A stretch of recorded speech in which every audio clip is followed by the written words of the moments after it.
শ্রী জ্যোতিষশাস্ত্রী সঞ্জিত চক্রবর্তী। বয়স অনুযায়ী সকলকে প্রণাম ও ভালোবাসা। 2025 সাল ভালো থাকুন, সুস্থ থাকুন এবং ভালো কাটুক। আশা করি সবাই ভালো থাকুক। বাবা ভোলেনাথের কৃপায় সবাই ভালো থাকবেন।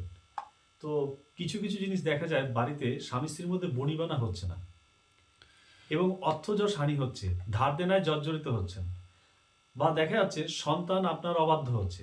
তো সেইগুলো কি কারণে হচ্ছে? তো প্রথমে চেষ্টা করুন, আপনি নিজে নিজেকে এইগুলোকে কাটানোর চেষ্টা করুন।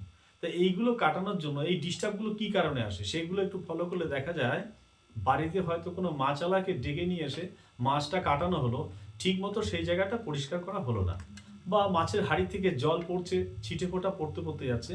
আগের দিনে মা ঠাকুমা এরা বলতেন যে মাছের জল পাড়ানো ভালো নয়, তো সেগুলো পাড়িয়েও দেখা যায় ঘরে ঢোকা যায়। তো সেইগুলো কিন্তু একটা লক্ষণ হতে পারে।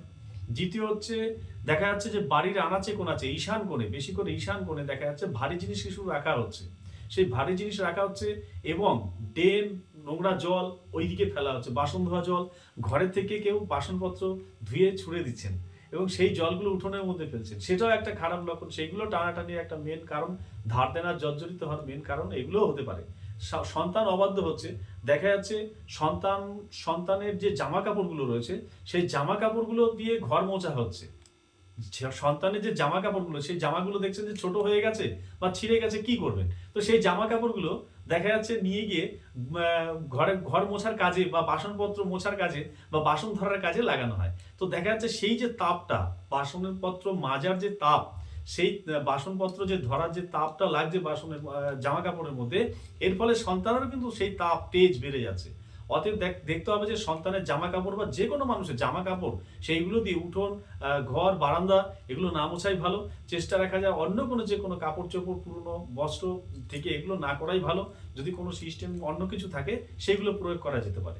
এবং বাড়িতে যে ডিস্টার্বগুলো আরও আসছে, দেখা যাচ্ছে যে দেখা যাচ্ছে যে বাড়ির দরজাতে ঠাকুর দেবতার ছবি বানানো হচ্ছে। কাঠের দরজাতে নতুন করে ডিজাইন করার জন্য একটা শিব ঠাকুরের মূর্তি বানিয়ে ফেলেন, রাধাকৃষ্ণের মূর্তি বানিয়ে ফেলেন, এবং যত দেবদেবী আছে আমাদের সনাতন ধর্মে, সেই দেবদেবীদের সব দেবদেবীদের মূর্তি বানিয়ে দরজার মধ্যে রাখা হয়। খুব ভালো লাগে দেখতে, কিন্তু এটা যে কত বড় পাপ বা এটা যে কত খারাপ কাজ, একবার চিন্তা ভাবনা করে দেখবেন। ঘর হয়তো আপনি ঝাড়ছেন বা কিছু করছেন, সেই ঝাড়ুটা কিন্তু সেই দরজার মধ্যে লাগছে। তো আমরা পুজো আর্চা করতে গেলে দরজার মধ্যে কিন্তু দরজার পুজো করতে হয়। তো আপনি একটু ভেবে দেখুন যে দরজাকে যে দ্বার দেবতার পুজো করা হয় এবং সেই দরজার মধ্যে ঝাড়ু ঠেকছে, তো ঠাকুরের গায়ে তো ঠেকছে।